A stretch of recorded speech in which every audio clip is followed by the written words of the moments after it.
మంత్రుల శాఖల కేటాయింపుపై ఇవాళ సాయంత్రానికి స్పష్టత రానుంది. తిరుపతి పర్యటన ముగిసిన తర్వాత శాఖల కేటాయింపుపై తుది కసరత్తు చేయనున్నారు సీఎం చంద్రబాబు. జనసేనకు ఏ శాఖలు లభిస్తాయి అనే దానిపై ఆసక్తికర చర్చ జరుగుతోంది. జనసేనకు పంచాయతీరాజ్, గ్రామీణాభివృద్ధి, పౌర సరఫరాలు, టూరిజం శాఖలు దక్కే ఛాన్స్ ఉంది. ఇక ఆర్థికం, రెవెన్యూ వంటి శాఖలు పయ్యావుల ఆనం రామనారాయణ రెడ్డి, మైనార్టీ శాఖ ఎన్ఎండి ఫరూక్కి, గుమ్మడి సంధ్యారానికి గిరిజన సంక్షేమం కేటాయించే ఛాన్స్ ఉంది. సీఎం చంద్రబాబు కసరత్తు పూర్తయ్యాక శాఖల కేటాయింపుపై జీవోలు విడుదల చేయనున్నారు.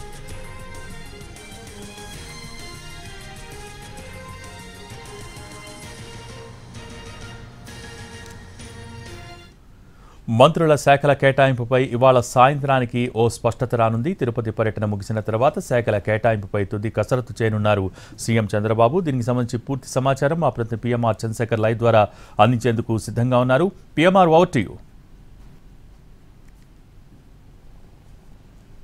Thank you Bhogi.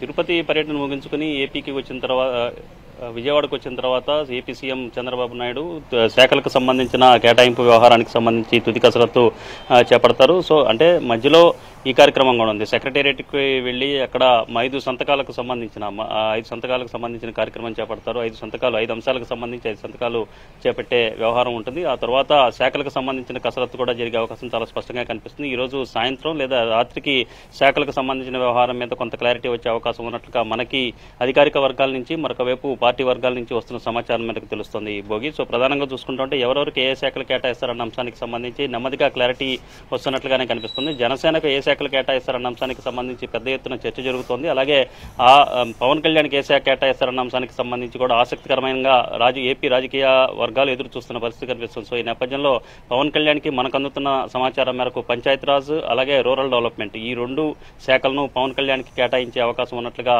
మనకి వస్తున్న సమాచారం మేరకు తెలుస్తుంది. అలాగే జనసేనకు నుంచి మరొకరు మంత్రివర్గంలో చోటు దక్కించుకున్న నాదెండ్ల మనోహర్కి సివిల్ సప్లైస్ శాఖను కేటాయించే అవకాశం కనిపిస్తుంది. అలాగే మరొక మంత్రి కర్నూలు దుర్గేష్కు టూరిజం శాఖను కేటాయించే అవకాశం ఉన్నట్లుగా మనకు అందుతున్న సమాచారం మేరకు తెలుస్తుంది. ఇక బీజేపీకి సంబంధించి ఏ శాఖను కేటాయిస్తారన్న విషయం మీద ఇప్పటికీ క్లారిటీ రాలేదు. అలాగే తెలుగుదేశం పార్టీలో ఎవరెవరికి ఏ శాఖలు కేటాయిస్తారు, తెలుగుదేశం పార్టీ తరపు నుంచి మంత్రివర్గంలో చోటు దక్కించుకున్న మంత్రులు ఎవరైతే ఉంటారో వాళ్ళకి ఏ శాఖలు కేటాయిస్తారన్న అంశానికి సంబంధించి ఇంకా క్లారిటీ రావాల్సి ఉన్న పరిస్థితి కనిపిస్తోంది. ప్రధానంగా చూసుకుంటుంటే ఆర్థిక శాఖ పయ్యావుల కేశవ్కి, అలాగే రెవెన్యూ శాఖ ఆనం రామనారాయణ రెడ్డికి వచ్చే అవకాశం ఉన్నట్లుగా, దక్కే అవకాశం ఉన్నట్లుగా ప్రస్తుతానికి ప్రచారం జరుగుతున్నప్పటికీ దీనికి సంబంధించి చంద్రబాబు మనసులో వాళ్ళిద్దరికీ ఏ శాఖలు కేటాయించాలన్న అంశానికి సంబంధించి ఏముంది అన్న విషయం అయితే ఇప్పటివరకు బయటికి రాని పరిస్థితి కనిపిస్తుంది. నిన్న మంత్రులతో చంద్రబాబు నాయుడు, ఏపీ సీఎం చంద్రబాబు నాయుడు చెప్పిన సమావేశంలో కూడా చాలా స్పష్టంగా చెప్పారు.